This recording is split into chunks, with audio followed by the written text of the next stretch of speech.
আমরা আমাদের চেহারাটা অন্যরা দেখবে বলে বা অন্যদেরকে দেখাবো বলে খুব সুন্দর করে সাজিয়ে রাখি, মেকআপ করে রাখি।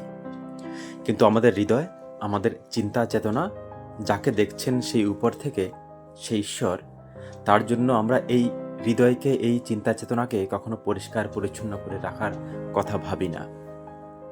বন্ধুরা, একবার এক ছেলে ঘুমোচ্ছিল সকালবেলা। সাত সকালে যখন ঘুমোচ্ছিল তখন কলিং বেলের আওয়াজ শুনে সে জেগে উঠল। খুব হুড়মুড়িয়ে উঠে দরজার কাছে গেল, ভাবলো এই সাত সকালে কে এলো। বিরক্তও হলো। দরজা খুলে দেখলো বাইরে একজন সৌম্যদর্শন ব্যক্তি তাকিয়ে আছে। এমন ব্যক্তিত্ব যে যার দিক থেকে দৃষ্টি ফেরানো যায় না, দেখতে কোনো মহাপুরুষের মতো। কিন্তু তারপর সে বিরক্ত হলো সকালবেলা ঘুম থেকে জেগেছে বলে।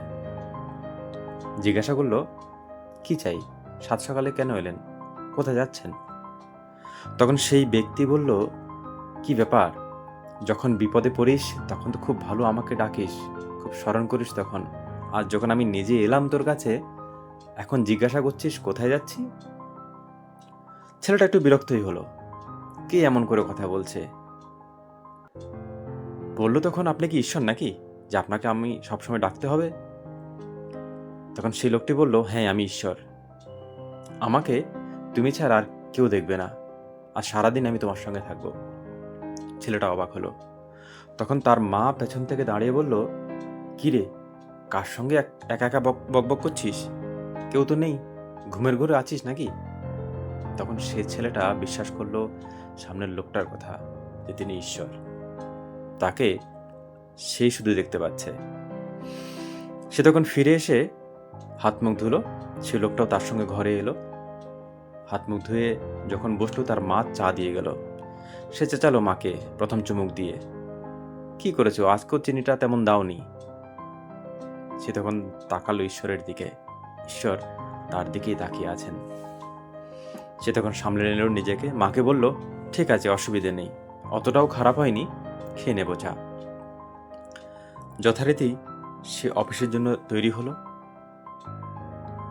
অফিসের জন্য তৈরি হয়ে মাকে খাবারের কথা বলল, খাবার দিল মা।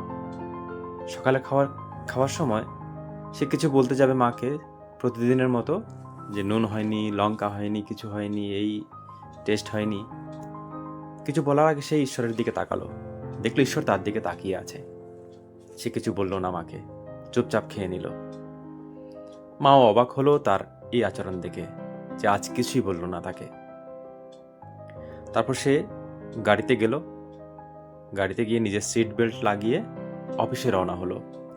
মাঝপথ পর্যন্ত যাওয়া, তারপর একটা ফোন এলো তার। সে ভাবলো ফোনটা উঠাবে, কিন্তু দেখলো ঈশ্বর তার দিকে তাকিয়ে আছে। সে ফোনটা না উঠিয়ে গাড়িটা আগে রাস্তার পাশে গিয়ে দাঁড় করালো। তারপর ফোন ওঠালো, কল রিসিভ করে কথা বলল। সে কলের মাঝে একটা জায়গা ছিল একটা ডিলের ব্যাপারে। সে অন্য সময় হলে সেই কলে নিজের কমিশনের ব্যাপারে কথা বলতো, কত পার্সেন্ট তার জন্য থাকবে সেটা হিসাব করে নিত আগেই।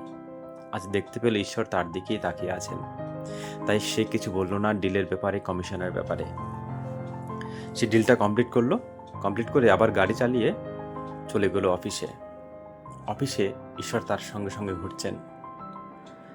সে লোকের সঙ্গে ভালো ব্যবহার করছে। অন্যদিন হলে অফিসের লোকদের সঙ্গে, জুনিয়রদের সঙ্গে বকাঝকা করত, রুড ব্যবহার করত। আজ সে কিছুই করলো না, আজ সে ভালো ব্যবহার করছে। সবাই অবাক হলো। তার এই পরিবর্তিত আচরণ দেখে সবাই তাকে ধন্যবাদ জানালো, কৃতজ্ঞতা জানালো নিজের কাজের জন্যে। সে সবাইকে ধন্যবাদ দিল। সে অফিস যখন শেষ করে বাড়ি ফিরে যাবে, গাড়ির কাছে এসে দেখে ঈশ্বর আগেই বসে আছে গাড়িতে। সে তখন ঈশ্বরকে বলল, আপনি তো ঈশ্বর, কমসে কম নিয়মটা তো মানুন, যে গাড়িতে বসলে কোথাও যেতে হলে সিট বেল্ট লাগাতে হয়। তার কথা শুনে ঈশ্বর সিট বেল্ট লাগালো। সে নিজেও সিট বেল্ট লাগিয়ে বাড়ি চলে গেল। গাড়ি চালিয়ে বাড়ি এলো, যথারীতি হাত মুখ ধুয়ে খেতে বসলো। মাতাকে খাবার দিল যখন, তখন সে ঈশ্বরকে বলল, আপনি আজ আমার প্লেট থেকে প্রথম খাবারটা গ্রহণ করুন, তারপর আমি করব। ঈশ্বর তার প্লেট থেকে খাবার গ্রহণ করলো। তারপর সে খাবার খেলো চুপচাপ, আজ কিছু বলেনি মাকে। মা একটু পর এসে অবাক হলো, বলল, কি ব্যাপার, আজকে কি হয়েছে তোর? কোনো কিছু বলছিস না, কোনো কমপ্লেন নেই, কিছু নেই, চুপচাপ খেয়ে নিলি। তখন সে তার মাকে বলল, মা, আমি প্রতিদিন খাবার খেতাম, আজ আমি প্রসাদ খেয়েছি, প্রসাদ কখনো খারাপ হয় না। তারপর সে ঘুমোতে গেল, চোখটা শুধুমাত্র বন্ধই করলো।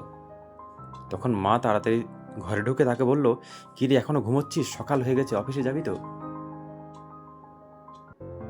সে একদম হুড়মুড়িয়ে উঠল। সে ভাবলো এতক্ষণ সে স্বপ্নই দেখছিল। বন্ধুরা, সত্যিই তো সে স্বপ্নই দেখছিল, একটা স্বপ্ন যে তাকে জাগিয়ে দিল।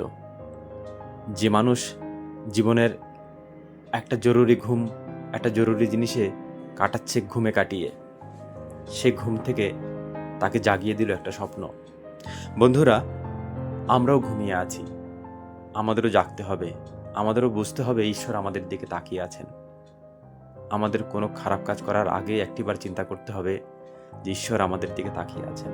আমাদের কোনো খারাপ চিন্তা করার আগে একবার ভাবতে হবে যে ঈশ্বর আমাদের হৃদয়ের দিকে, আমাদের চিন্তা চেতনার দিকে তাকিয়ে আছেন।